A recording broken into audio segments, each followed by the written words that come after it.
जय हिंद दोस्तों, आप सभी का स्वागत है एक नए वीडियो में। दोस्तों, आज का वीडियो जो है बहुत ही महत्वपूर्ण, बहुत ही खास होने वाला है, क्योंकि आज के जो वीडियो में आज हम पढ़ेंगे उसमें आज हम देखेंगे सर्वनाम के बारे में। सर्वनाम के बारे में आज हम पढ़ेंगे, उसमें देखेंगे कि उसके कितने प्रकार होते हैं तथा यहाँ से कितने क्वेश्चन एग्जाम में पूछे जाते हैं। इन सभी का डिस्कस आज की वीडियो में हम करेंगे। दोस्तों, वीडियो में आप लास्ट तक बने रहिए, जिससे कि आपको यहाँ से एक भी क्वेश्चन आपका गलत ना होने पाए। चलो दोस्तों, वीडियो को शुरू करते हैं। अगर आप चैनल पर नए हैं तो चैनल को सब्सक्राइब कर सकते हैं तथा वीडियो को पसंद आए तो वीडियो को अंत में लाइक कर सकते हैं। तो दोस्तों, वीडियो को हम शुरू करते हैं। हम आज देखेंगे दोस्तों कि सर्वनाम के बारे में आज हम पढ़ेंगे।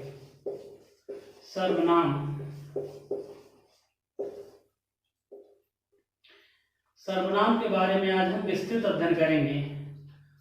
अगर अभी तक आपको सर्वनाम समझ में नहीं आया होगा तो आज के वीडियो में आप सर्वनाम को बहुत ही सरल तरीके से और पूरी भली भांति तरीके से आप इसको समझ लेंगे। यहाँ से एक भी क्वेश्चन आपका सर्वनाम से एग्जाम में अब गलत नहीं होगा। पहले हम देखते हैं सर्वनाम किसे कहते हैं। सर्वनाम किसे कहते हैं? सर्वनाम मतलब होता है सभी नाम। इसका मतलब यह हो गया कि सभी नामों के बदले जिस शब्द का प्रयोग किया जाता है उसे हम सर्वनाम कहते हैं। सभी नामों का मतलब क्या हो गया? सभी का नामों का मतलब हो गया संज्ञा। क्या हो गई? संज्ञा। सभी नामों के बदले जिन शब्दों का प्रयोग किया जाता है उसे हम सर्वनाम कहते हैं। और सभी नाम का मतलब हो गया संज्ञा। तो हम क्या कह सकते हैं कि संज्ञा के स्थान पर जिन शब्दों का प्रयोग किया जाता है उसे हम सर्वनाम कहते हैं। संज्ञा के स्थान पर जिन शब्दों का प्रयोग किया जाता है उसे हम सर्वनाम कहते हैं। ये तो हमारी हो गई परिभाषा कि संज्ञा के स्थान पर जिन शब्दों का प्रयोग किया जाता है उसे हम सर्वनाम कहते हैं। जैसे देखिए, उदाहरण के तौर पर देख लीजिए क्या है कि जैसे उदाहरण है, कैसे आप पहचानेंगे कि संज्ञा के स्थान पर कि मतलब सर्वनाम का प्रयोग कैसे किया जा रहा है। जैसे है, रमा ने कहा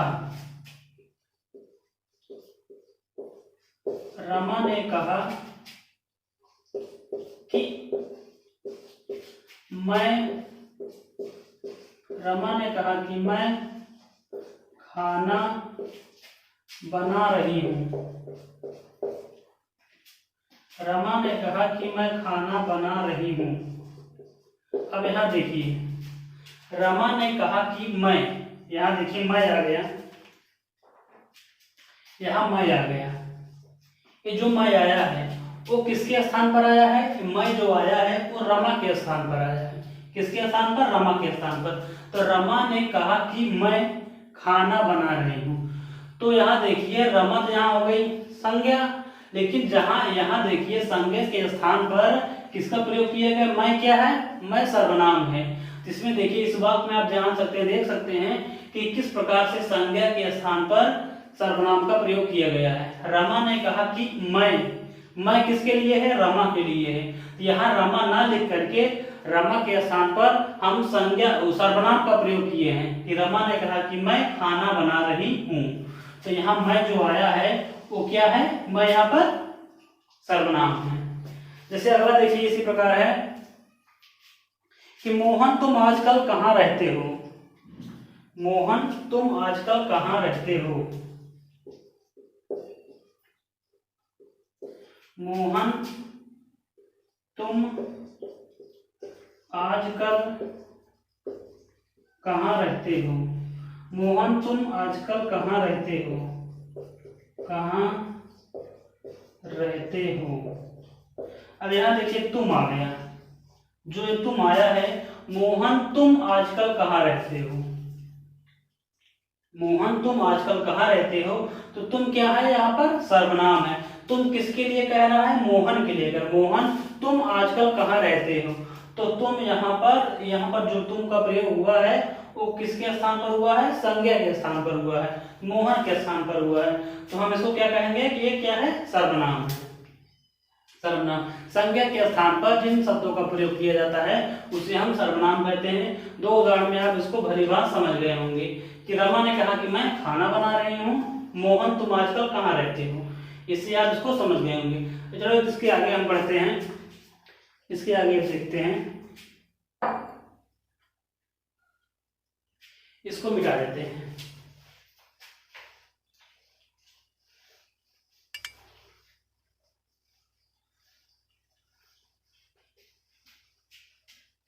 सर्वनाम जो है, सर्वनाम क्या है? सर्वनाम एक विकारी शब्द है, विकारी शब्द है, सर्वनाम विकारी शब्द है।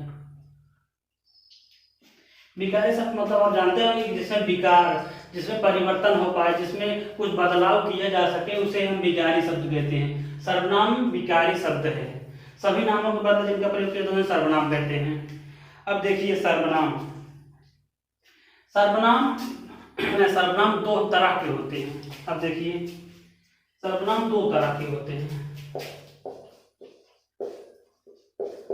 सर्वनाम दो तरह के होते हैं। सर्वनाम दो तरह के होते हैं। नंबर एक है मूल सर्वनाम। क्या है? मूल सर्वनाम। और नंबर दूसरा है यौगिक सर्वनाम।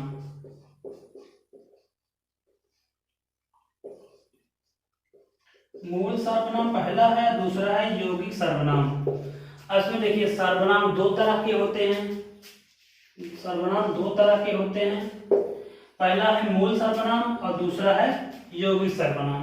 अब इसमें ध्यान से देखिएगा कि मूल सर्वनाम किसे कहते हैं। मूल सर्वनाम जिन सर्वनामों में परिसर्ग या आप कह सकते हैं कारक चिन्ह का प्रयोग करके उनको हम यौगिक सर्वनाम में बना सकते हैं, उसे हम मूल सर्वनाम कहते हैं। जैसे देखिए क्या है मूल सर्वनाम में, क्या कहूँ, सर्वनाम दो तरह के होते हैं। सर्वनाम कितने? दो। सर्वनाम दो तरह के होते हैं। अभी प्रकार और भेद उसको हम बाद में देखेंगे। सर्वनाम दो तरह के होते हैं। नंबर एक आ गया मूल सर्वनाम और नंबर दूसरा है यौगिक सर्वनाम। अब मूल सर्वनाम कौन कौन है? मूल सर्वनाम मैं, तू, आप, यह, वह, सो, जो, सो या सो, जो, कोई, कुछ, कौन, क्या। ए है कितने? 11 है। 1 2 3 4 5 6 7 8 9 10 11 होते हैं मूल सर्वनाम। मूल सर्वनाम कितने होते हैं? 11। कभी कभी डायरेक्ट पूछ लिया जाता है कि सर्वनाम कितने होते हैं? सर्वनाम कितने होते हैं? 11 होते हैं। मूल सर्वनाम कितने होते हैं? 11 होते हैं। दो प्रकार से क्वेश्चन बनेगा, लेकिन उसका आंसर जो होगा सेम होगा कि सर्वनाम कितने होते हैं? सर्वनाम 11 होते हैं। लेकिन मूल सर्वनाम कितने होते हैं? मूल सर्वनाम भी 11 होते हैं। ये देखिए यहाँ पर आप कि मूल सर्वनाम 11 होते हैं और सर्वनाम भी 11 होते हैं। अब आ गया दूसरा नंबर पर यौगिक सर्वनाम। अब इसमें देखिए यौगिक सर्वनाम में कौन कौन हो सकता है।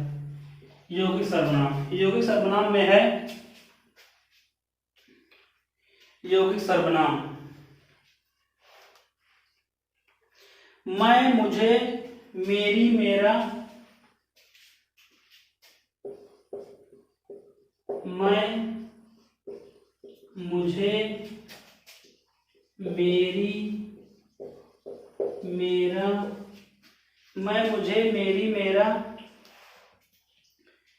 तुम, तुम्हें,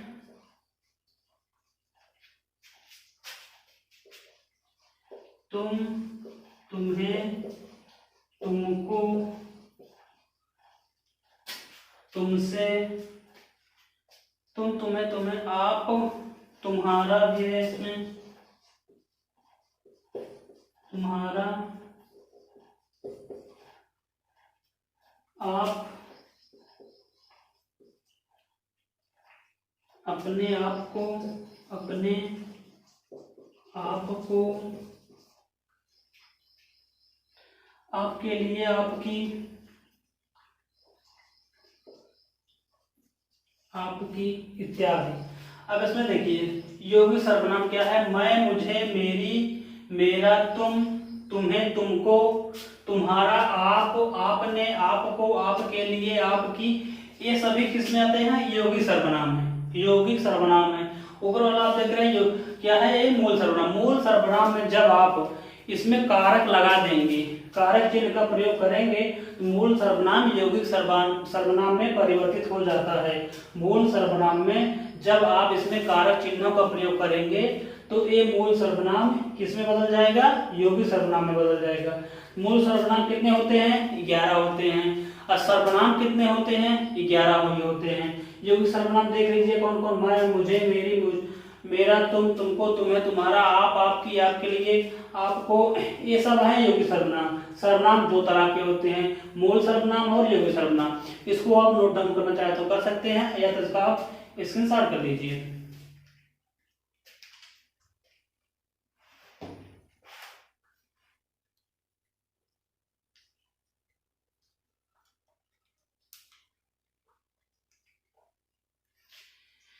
यहाँ तक हो गया। देखिए अब हम जो पढ़ चुके हैं कि सर्वनाम दो तरह के होते हैं। नंबर एक मूल सर्वनाम और नंबर दूसरा यौगिक सर्वनाम। मूल सर्वनाम 11 होते हैं, यौगिक सर्वनाम में जो दिया गया है आप इसको as it is note down कर लीजिए। अब आगे देखते हैं सर्वनाम। हम जान गए कि सर्वनाम कितने होते हैं, 11 होते हैं, यही हुए। अब ये क्वेश्चन यहाँ से बनता है, 100% क्वेश्चन पूछा जाता है कि या तो पूछ लेगा मूल सर्वनाम कितने होते हैं या पूछ लेगा सर्वनाम कितने होते हैं। दोनों कंडीशन में दोनों का आंसर 11 ही आएगा। अब इसको हम मिटाते हैं, आगे देखते हैं। सर्वनाम दो तरह के होते हैं, यहाँ तक हो गया। अब आगे देखिए,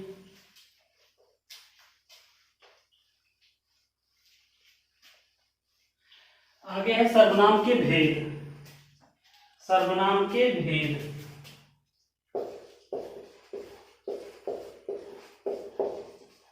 सर्वनाम के भेद, सर्वनाम के भेद। अब इसको हम देखते हैं।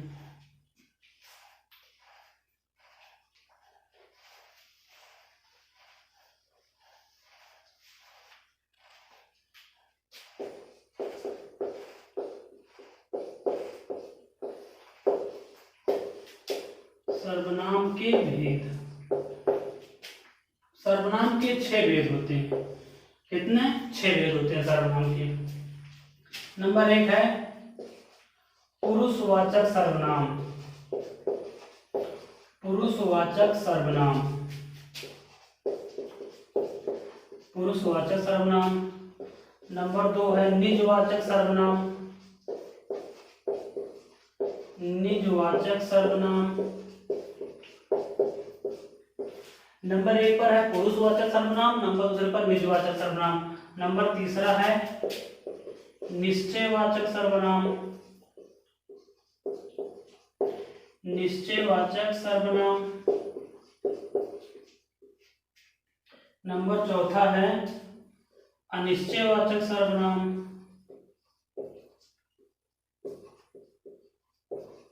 अनिश्चयवाचक सर्वनाम।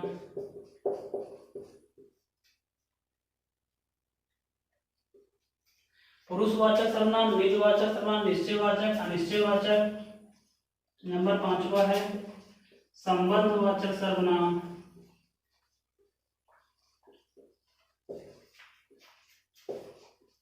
संबंधवाचक सर्वनाम। और नंबर 6 है पुरुषवाचक, निजवाचक, निश्चयवाचक, अनिश्चयवाचक, संबंधवाचक। और 6 है प्रश्नवाचक सर्वनाम। प्रश्नवाचक सर्वनाम। प्रश्नवाचक सर्वनाम। अब यहाँ देखिए कि सर्वनाम के भेद कितने होते हैं, सर्वनाम के 6 भेद होते हैं। नंबर 1 पुरुषवाचक सर्वनाम, नंबर 2 निजवाचक सर्वनाम, नंबर 3 निश्चयवाचक सर्वनाम, नंबर 4 अनिश्चयवाचक सर्वनाम, नंबर 5 संबंधवाचक सर्वनाम और नंबर 6 है प्रश्नवाचक सर्वनाम। ये 6 भेद होते हैं सर्वनाम के। अब इसमें देखा जाता है कि जो पुरुषवाचक सर्वनाम है इसके 3 भेद होते हैं। यहां हम देखते हैं पुरुषवाचक सर्वनाम के 3 भेद होते हैं। कौन कौन, पहला है उत्तम पुरुष। उत्तम पुरुष। नंबर 2 है मध्यम पुरुष। और नंबर 3 है अन्य पुरुष। अन्य पुरुष। ये 3 प्रकार होते हैं पुरुषवाचक सर्वनाम के, उत्तम पुरुष, मध्यम पुरुष और अन्य पुरुष। ये 3 प्रकार हो गए किसके, पुरुषवाचक सर्वनाम की। अब इसमें देखिए, इसके जो सर्वनाम के 6 भाग हैं, 6 पार्ट हैं, इसमें कुछ चिन्ह होता है जिसके माध्यम से आप इसको पहचान सकते हैं। जैसे देखते हैं हम कि जो पुरुषवाचक सर्वनाम है, पुरुषवाचक सर्वनाम में जो उत्तम पुरुष और मध्यम पुरुष, अन्य पुरुष हैं, इसके भी दिया गया है क्या कि कुछ शब्द है जिसको आप पहचान सकते हैं। पहला नंबर जैसे है कि उत्तम पुरुष में मैं हम उत्तम पुरुष में, मध्यम पुरुष में तू तुम आप, तू तुम आप, ये आ गया मध्यम पुरुष में। अन्य पुरुष में यह वह ए और वह, ये आ गए अन्य पुरुष में। उत्तम पुरुष में कौन कौन है, मैं हम उत्तम पुरुष में, मैं हम, हमें, हमको, हमको, हमारे लिए, ये सब आता है उत्तम पुरुष में। मैं हम यहाँ 2 लिखे हैं, लेकिन इसमें आएगा मैं हम हमें, हमको, हमारे लिए, हमसे, ये सभी आएगा उत्तम पुरुष में। मध्यम पुरुष में तू तुम आप, हम 3 लिखे हैं, लेकिन आता है तू तुम आप, तुमको, तुम्हारे, तुमसे, ये सभी आएंगे मध्यम पुरुष में। तथा अन्य पुरुष में आएगा यह वह ए और वह। अब इसमें देखिए, ये तो हो गया पुरुषवाचक का। अब दूसरा है निजवाचक। निजवाचक में आता है क्या, आप, क्या आएगा, आप। अब यहाँ आपको देखना है कि निजवाचक सर्वनाम में आप आया, उसके बाद पुरुषवाचक सर्वनाम का जो दूसरा भाग है मध्यम पुरुष, उसमें भी आप यहाँ पर देखा आया है। इन दोनों में अंतर क्या है, दोनों में समानता क्या है, इसको हम आगे देखेंगे। पहले मोटा मोटा इसको हम देख लेते हैं। फिर तीसरे नंबर पर आता है निश्चयवाचक सर्वनाम। निश्चयवाचक सर्वनाम में क्या होगा, यह वह ए, यह वह ए और वह, ए और वह। अब इसमें भी देखिए कि जो निश्चयवाचक सर्वनाम है यह वह ए वह, इसमें आया। और अन्य पुरुष, जो पुरुषवाचक सर्वनाम का तीसरा भाग है अन्य पुरुष, उसमें भी यह वह ए वह आए हैं, सेम आया है। अब इसमें दोनों में अंतर क्या है, इसको भी हम आगे देखेंगे। अब चौथा पार्ट है कि अनिश्चयवाचक सर्वनाम। अनिश्चयवाचक सर्वनाम में क्या होगा, अब देखिए अनिश्चयवाचक सर्वनाम। अनिश्चयवाचक सर्वनाम है कोई कुछ, कोई कुछ, ये 2 आ गया अनिश्चयवाचक सर्वनाम में। उसके बाद आ गया संबंधवाचक सर्वनाम। संबंधवाचक सर्वनाम में सो और जो, सो जो, ये आ गया संबंधवाचक। प्रश्नवाचक में कौन, कौन और क्या, ये 2 आ गए प्रश्नवाचक में, कौन और क्या। तो यह आप इसको फिर देख लीजिए कि सर्वनाम के 6 भेद होते हैं। पहला नंबर पर है पुरुषवाचक सर्वनाम, दूसरे पर निजवाचक, तीसरे पर निश्चयवाचक, चौथे पर निश्चयवाचक, पांचवें पर संबंधवाचक और छठे पर प्रश्नवाचक सर्वनाम। अब जो पुरुषवाचक सर्वनाम है इसके भी 3 भाग हैं, उत्तम पुरुष, मध्यम पुरुष और अन्य पुरुष। उत्तम पुरुष, मध्यम पुरुष और अन्य पुरुष। मैं हम उत्तम पुरुष में आएगा, अब मध्यम पुरुष में तू तुम आप आएगा, अन्य पुरुष में यह वह ए वह आएगा। फिर दूसरे नंबर पर आता है निजवाचक। निजवाचक का जो चिन्ह होता है वो भी आप से प्रदर्शित किया जाता है, आप के द्वारा ही इसको आप पहचान सकते हैं जब आप लगा रहेगा उस वाक्य में। लेकिन इसमें देखना है कि निजवाचक में भी आप होता है, उसके बाद मध्यम पुरुष में भी आप होता है। इन दोनों में अंतर इसको कैसे पहचानेंगे कि किस वाक्य में निजवाचक है या किस वाक्य में मध्यम पुरुष है, इसको हम आगे देखते हैं। फिर तीसरे नंबर पे आता है निश्चयवाचक का क्या है, यह वह है ए वह, ए भी, और इसमें भी देखिए अन्य पुरुष में भी ए वह, यह वह ए वह, दोनों में अंतर को हम आगे देखेंगे। अनिश्चयवाचक में कोई कुछ, संबंधवाचक में सो जो, और प्रश्नवाचक में कौन और क्या। ये हैं सभी के जो वाक्य आता है जिसके माध्यम से आप पहचानेंगे, जिसको आप कह सकते हैं कि चिन्ह, इस चिन्ह के माध्यम से आप इस सर्वनाम को पहचान सकते हैं। इसको आप नोट डाउन कर सकते हैं, इसको आप स्क्रीनशॉट कर लीजिए। इसके बाद हम एक एक करके पढ़ेंगे। पहला देखेंगे पुरुषवाचक सर्वनाम और उसके तीनों पार्टों को हम आसानी से देखेंगे। इसको आप पहले नोट डाउन कर लीजिए।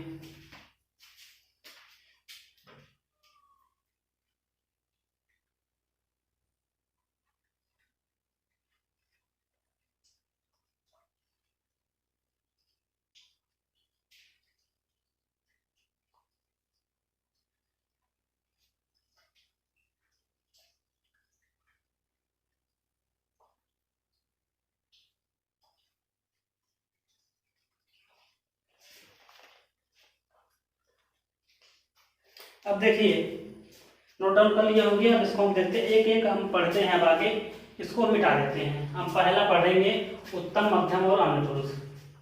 मिटा दें इसको। दूसरा देखो, हम इसको मिटाते हैं।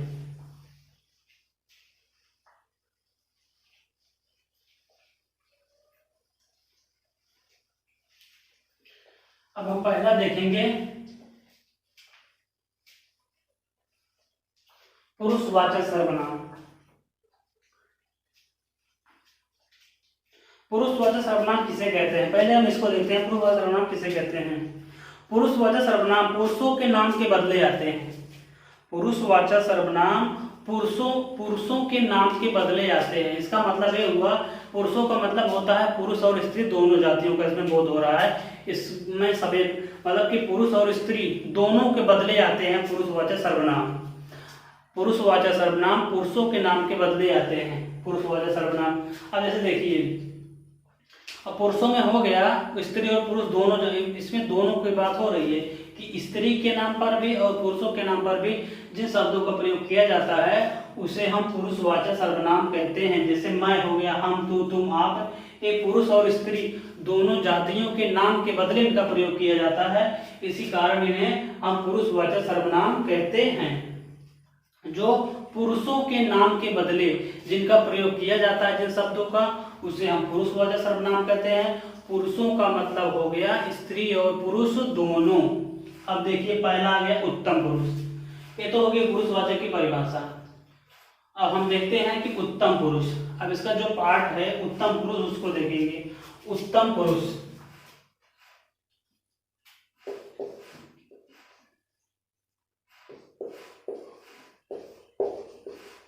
उत्तम पुरुष।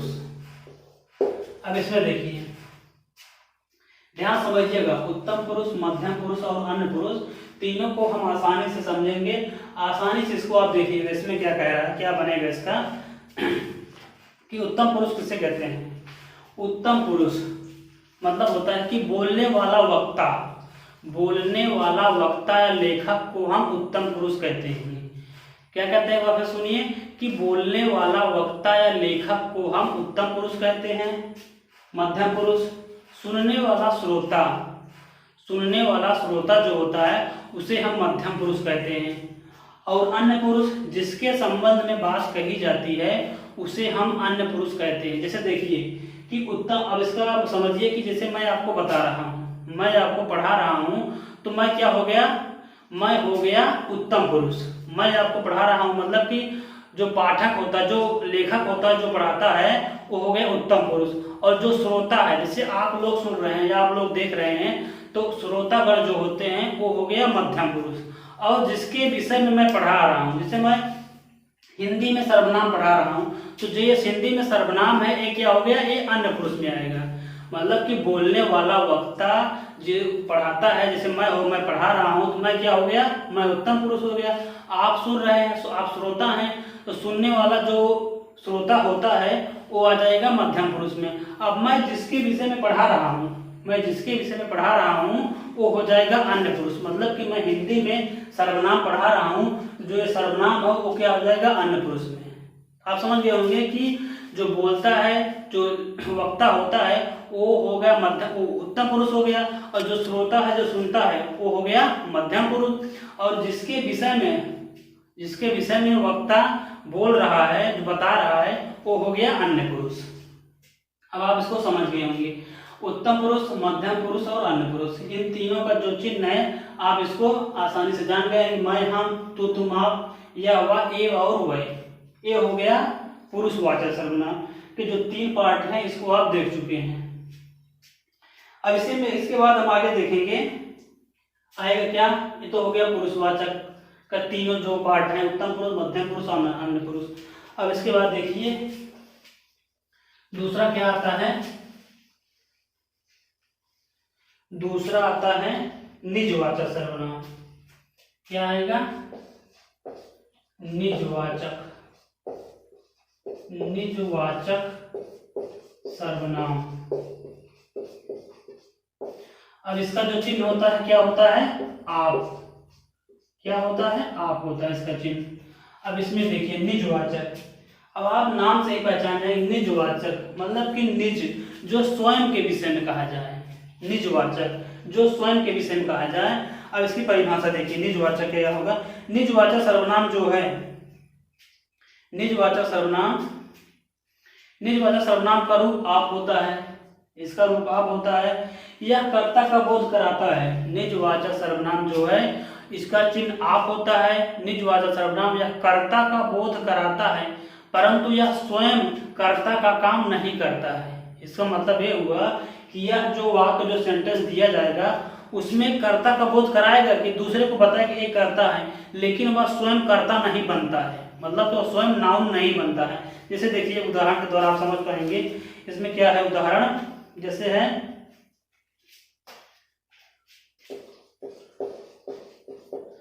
मैं यह काम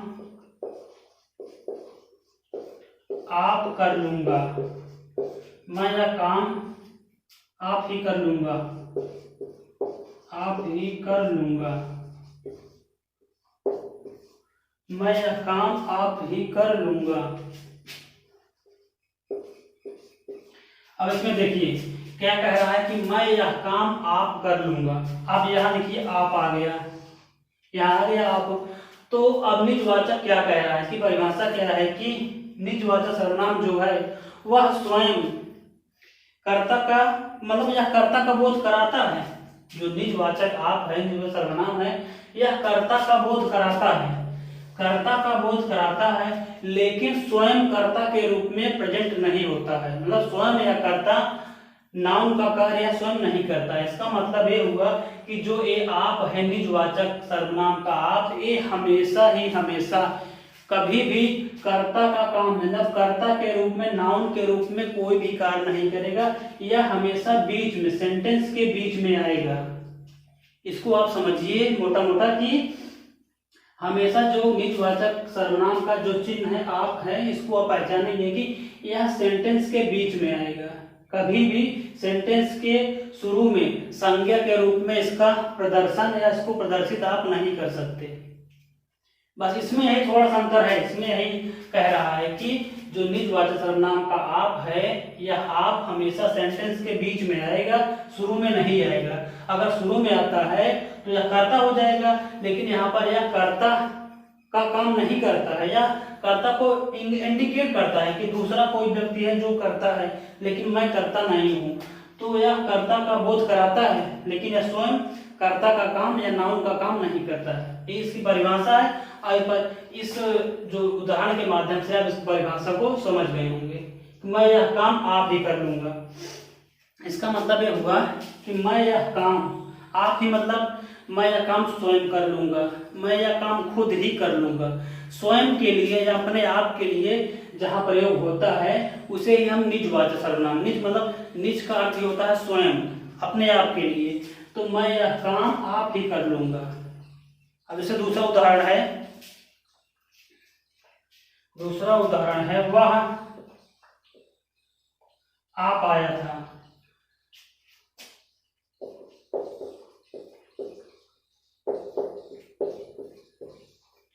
वह आप आया था। अब यहाँ देखिए आप आ गया, इसका मतलब क्या, वह स्वयं आया था, वह स्वयं आया था, वह अपने आप आया था। तो यहाँ देखिए आप जो लगा है, इस कंडीशन में इस निजवाचक सर्वनाम में हमेशा आप जो होगा बीच में आएगा।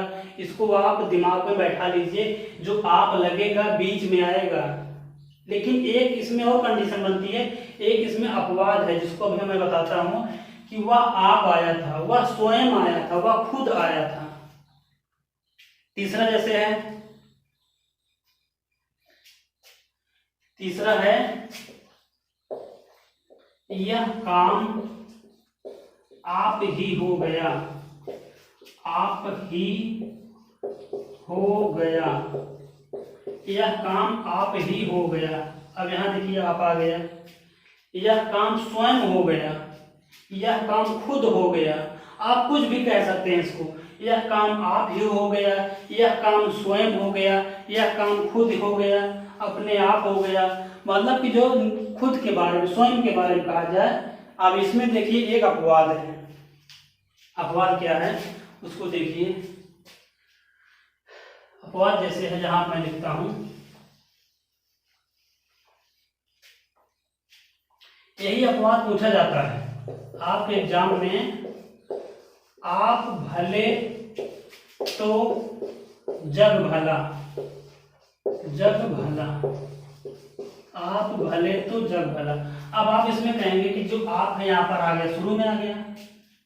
यहाँ पर देखिए आप जो आया है शुरू में आया है, बस यही इसमें एक अपवाद है कि आप भले तो जग भला। जब ये पूछा जाता है तभी उसी कंडीशन में आप इसको निजवाचक सर्वनाम कहेंगे। आप भले तो जग भला। ऐसा मत समझिए कि ये आप जब आगे या शुरू में लगा हुआ है तो यह संज्ञा का कार्य कर रहा है, यह संज्ञा का कार्य नहीं। देखिए आप भले तो जग भला, मतलब जब कोई व्यक्ति स्वयं के बारे में कह रहा है कि जब वह स्वयं भला रहेगा तो सभी जग भला रहेगा। तो आप भले तो जग भला, इसको ऐसा मत समझिएगा कि सभी में हम देख रहे हैं कि आप बीच में आ रहा है, हम इससे पहचानेंगे, और यहाँ आप आ गया शुरू में, तो आप तभी भी इसी कंडीशन में आप क्या कहेंगे कि यह आप जो है वो किस में है, निजवाचक सर्वनाम में। आप भले तो जग भला, जो स्वयं के लिए, जो अपने आप के लिए इंडिकेट करता है, वहां पर निजवाचक सर्वनाम होता है। यहाँ तक हो गया निजवाचक सर्वनाम, हम देख लिए। अब इसमें देखिए ये आप, और यहाँ पर आप देखिए मध्यम पुरुष में आप, इसको हम यहीं पर इसमें अंतर समझेंगे कि निजवाचक सर्वनाम का आप जो है और मध्यम पुरुष का आप में क्या अंतर है। निजवाचक को हम समझ गए कि यह पर यह हमेशा बीच में आएगा और यह कर्ता का बोध कराता है, लेकिन स्वयं कर्ता का काम नहीं करता। लेकिन जब मध्यम पुरुष का आप ये आएगा, यह कर्ता स्वयं कर्ता के रूप में काम करेगा। मध्यम पुरुष समझिए कि मध्यम पुरुष का जो आप है वह स्वयं कर्ता के लिए काम करता है, लेकिन उत्तम पुरुष निजवाचक का जो आप है वह कर्ता का बोध कराता है, लेकिन कर्ता के रूप में कभी भी काम नहीं करेगा। मतलब कि निजवाचक कर्ता के रूप में काम नहीं करता है, लेकिन मध्यम पुरुष, पुरुषवाचक के मध्यम पुरुष में जो आप है वह कर्ता के रूप में काम करता है। यही दोनों में बेसिक डिफरेंट है कि यह कर्ता के रूप में काम नहीं करेगा, कर्ता का बोध कराएगा लेकिन उसके रूप में काम नहीं करेगा, लेकिन मध्यम पुरुष का जो आप है वह कर्ता के रूप में काम करता है। अब जैसे देखिए मध्यम पुरुष का जो आप है वह आदर के लिए, वह सम्मान के लिए उसका प्रयोग किया जाता है। जैसे है आप आजकल कहाँ रहते हैं, आप आजकल कहाँ रहते हैं। और इसमें एक बात समझिएगा कि मध्यम पुरुष का आप जो है हमेशा या सामने, मतलब आगे लगेगा। जैसे आप लगा हुआ है, देखिए आप भले जग भला में लगा हुआ है अपना, तो यहाँ इसी प्रकार कंडीशन। जैसे देखिए यहाँ पर देखते हैं, एक दो उदाहरण इसका भी देखते हैं, बताते हैं। जैसे है ए, अब समझिएगा ए पुरुषवाचक, मध्यम पुरुष का आप है, मध्यम पुरुष का आप वाला उदाहरण मैं लिख रहा हूं कि आप क्या राय देते हैं, आप क्या राय देते हैं। दूसरा है आप आजकल कहाँ रहते हैं, कहाँ रहते हैं। आप आजकल कहाँ रहते हैं, आप क्या राय देते हैं। अब इसमें देखिए कि आप देखिए हमेशा कहाँ लगा हुआ है, सामने, आगे दोनों आप लगा हुआ है। अब यहाँ क्यों लगा हुआ, क्योंकि हम देख रहे हैं मध्यम पुरुष का आप जो होता है वह कर्ता के रूप में काम करता है, और आप जो लगता है ये आदर के रूप में, सम्मान, किसी को सम्मान दिया जाता है उसके रूप में। आप क्या राय देते हैं, आप आजकल कहाँ रहते हैं, आप क्या खा रहे हैं। ऐसा महसूस हो रहा है कि आप किसी को सम्मान दे रहे हैं, आदर दे रहे हैं, तो आप यहाँ आप लगा रहे हैं। आप क्या राय देते हैं, आप आजकल कहाँ रहते हैं, आप क्या खाते हैं, ये सभी आप अब इसको समझिएगा। ये आप अगर आप शुरू में आता है, कर्ता के रूप में आता है, तो वहां पर मध्यम पुरुष होगा। अगर आप बीच में आता है, जो कर्ता का बोध नहीं कराता है, यह क्या होगा, यह निजवाचक आप होगा। लेकिन निजवाचक आप में एक अपवाद है, आप भले तो जग भला, आप भले तो जग भला। यहाँ पर आप शुरू में आया है, इसको यही आप समझना, आपको यही समझना है कि जो यहाँ पर दिया गया है अपवाद, वही एग्जाम में ज्यादातर पूछा जाता है।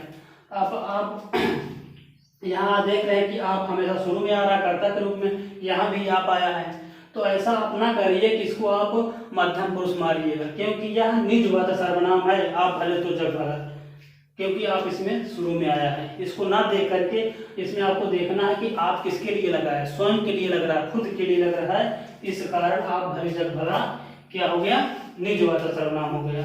और मध्यम पुरुष का आप जो है वो हमेशा शुरू में लगेगा, किसके रूप में, कर्ता के रूप में लगता है, नाउन के रूप में लगता है, और यहाँ आदर या सम्मान के रूप में लगता है। आप क्या राय देते हैं, आप आजकल कहाँ रहते हैं। इस प्रकार हम देख चुके हैं दो, एक तो पहला देख लीजिए पुरुषवाचक और दूसरा निजवाचक। अब तीसरा देखते हैं निश्चयवाचक। यहां तक आप समझ गए होंगे। अब तीसरा देखते हैं निश्चयवाचक सर्वनाम। मिटा दें इसको, नोट डाउन कर लीजिए। आप आज क्या राय देते हैं, आप आजकल कहाँ रहते हैं। ये जो दो उदाहरण है, एक किसके हैं, ये है मध्यम पुरुष के, मध्यम पुरुष। यही दोनों में अंतर है, मध्यम पुरुष के आप में और निजवाचक के आप में। अब आगे देखते हैं, मिटा देते हैं इसको। आप भले तो जग भला, ये अपवाद है, इसको जरूर लिख लीजिएगा। ये अपवाद लिखिएगा कि निजवाचक में, इसको आप मोटी घटी में लिखिएगा कि ये अपवाद है, आप भले तो जग भला। ये पूछा जाता है, पूछा गया है, पूछा जाएगा एग्जाम में, आने वाले एग्जाम में।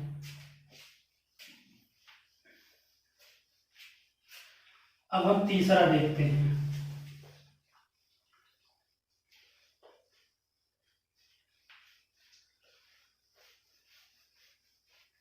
तीसरा भाग इसका क्या है, निश्चयवाचक सर्वनाम। तीसरा आ गया निश्चयवाचक सर्वनाम। निश्चयवाचक सर्वनाम, अब इसको देखिए। निश्चयवाचक सर्वनाम का जो इंडिकेटर, मतलब जो इसमें जो संकेत है, किसके माध्यम से आप इसको पहचानेंगे निश्चयवाचक में, यह हुआ ए वै।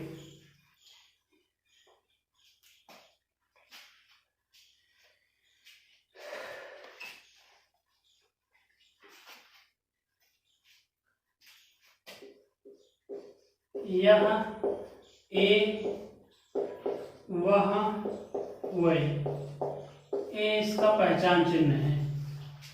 निश्चयवाचक सर्वनाम का पहचान चिन्ह यह ए वह वै। अब इसकी परिभाषा देखिए। निश्चयवाचक सर्वनाम में पास या दूर रखी वस्तु का संकेत किया जाता है। ध्यान समझिएगा, क्या कह रहा है कि निश्चयवाचक सर्वनाम के द्वारा ही हम दूर या पास रखी वस्तुओं को संकेत के माध्यम से इसको हम जान सकते हैं। यही है निश्चयवाचक सर्वनाम, मतलब कि जिन सर्वनाम का प्रयोग किसी दूर या नजदीक रखी वस्तुओं को हम संकेत के माध्यम से जानते हैं, उसे हम निश्चयवाचक सर्वनाम कहते हैं।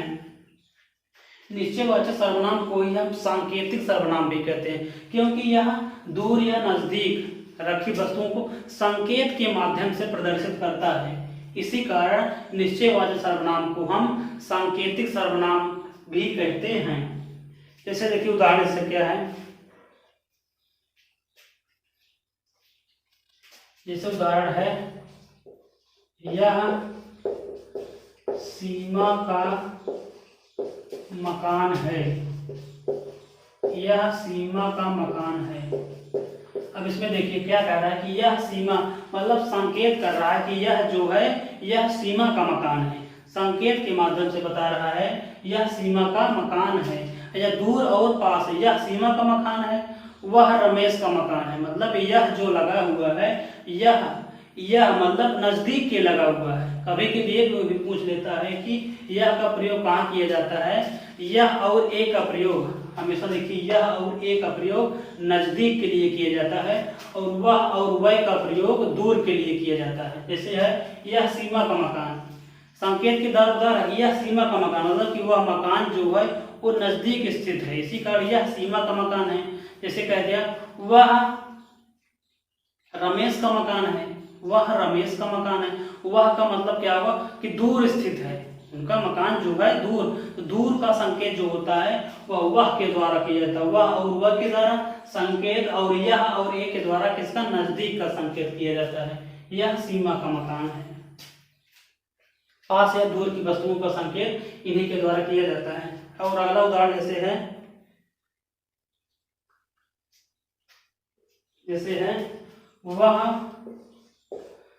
वह राजकीय उच्चतर माध्यमिक विद्यालय है।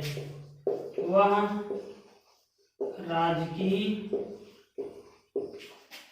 उच्चतर माध्यमिक विद्यालय है।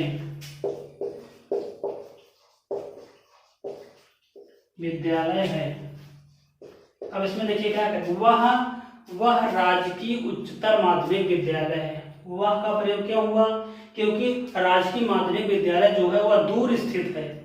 उसका संकेत देखिए, वह संकेत ऐसा कर रहा है कि जो राजकीय माध्यमिक विद्यालय है वह दूर स्थित है। वह और यह जो होता है वो नजदीक के लिए नजदीक का संकेत करता है। यह सीमा का मकान है। इसको आप समझ गए होंगे। निश्चय वाले सर्वनाम यह ए व वे। जैसे वह दोनों बाजार जा रहे हैं। अब अगर वह को लेते हैं तो वह दोनों बाजार जा रहे हैं। वह दोनों मतलब कि जो दो व्यक्ति हैं वो दूर खड़े हैं, दूर उनकी स्थिति है। वह दोनों बाजार जा रहे हैं। ए कोई नया काम नहीं है।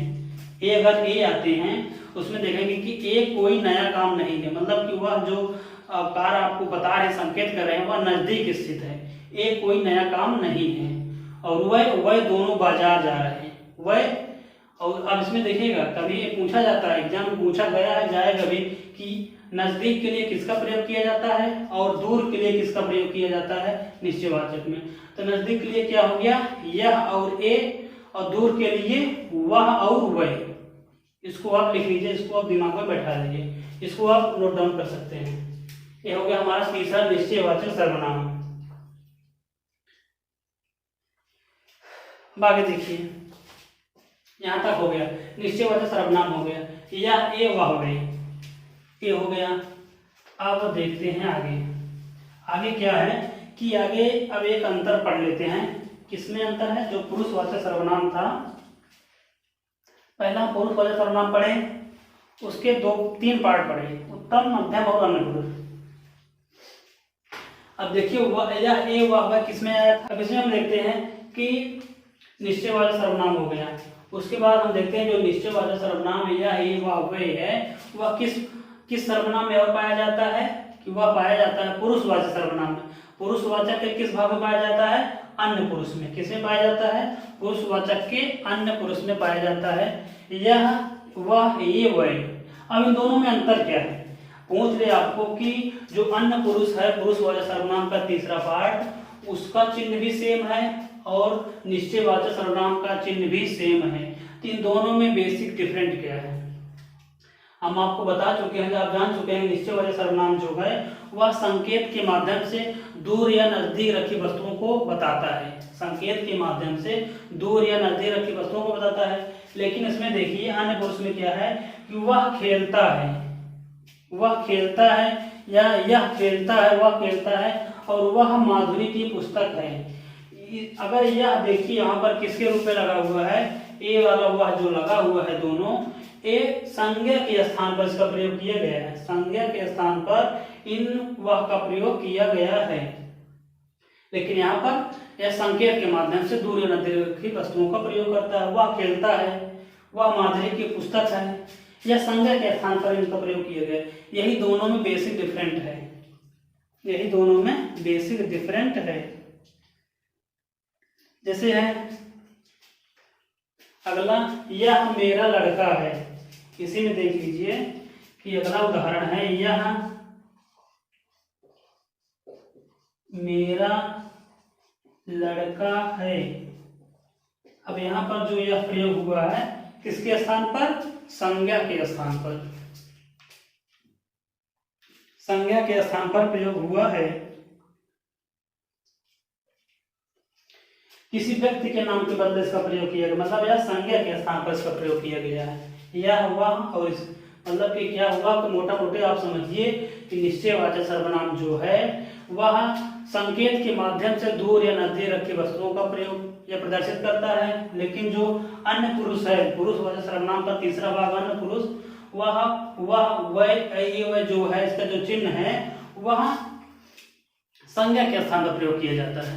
बस यही दोनों में इतना अंतर है। संज्ञा के स्थान पर इसका प्रयोग किया जाएगा और इसका प्रयोग संकेत के द्वारा दूर या नजदीक रखी वस्तुओं का बताता है।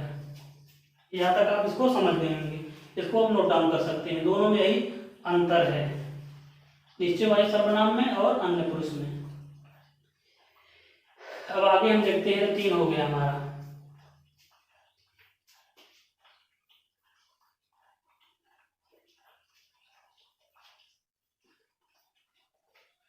निश्चयवाचक सर्वनाम यहाँ तक हम देख चुके हैं, इसको मिटा देते हैं।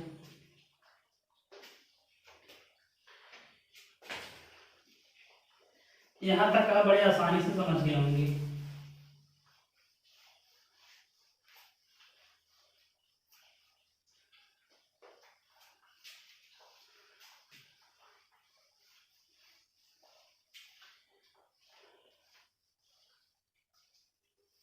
सर्वनाम के 3 भाग को हम पढ़ चुके हैं। सर्वनाम के 3 भाग को हम बड़े आसानी से पुरुषवाचक, निजवाचक और निश्चयवाचक, और उसमें हम देख चुके हैं दोनों में अंतर। पुरुषवाचक का जो आप था, मध्यम पुरुष का आप जो है, और निजवाचक के आप जो है, दोनों में डिफरेंट क्या अंतर क्या है। उसके बाद निश्चयवाचक में यह ये वह जो चिन्ह उसका है, और पुरुषवाचक के अन्य पुरुष में भी यही सेम चिन्ह है। उन दोनों में अंतर क्या है, यहाँ तक अब विधिवत बड़े आसानी से और एक एक टॉपिक को हमने टच करते हुए यहाँ तक देख लिया है। 3 भाग को हम बड़े आसानी से पढ़ चुके हैं, 3 भाग को सर्वनाम के पढ़ चुके हैं। इसके आगे अब हम अगले वीडियो में देखेंगे। यहाँ तक दोस्तों, अगर आपको कोई किसी प्रकार की दिक्कत जहाँ पर समझ ना आया हो तो आप कमेंट करके जरूर बताइएगा कि आपको कहाँ पर समझ में नहीं आ रहा है। आई होप दोस्तों आपको वीडियो पसंद आया हो। अगर वीडियो पसंद आया तो लाइक, शेयर और कमेंट जरूर करिएगा।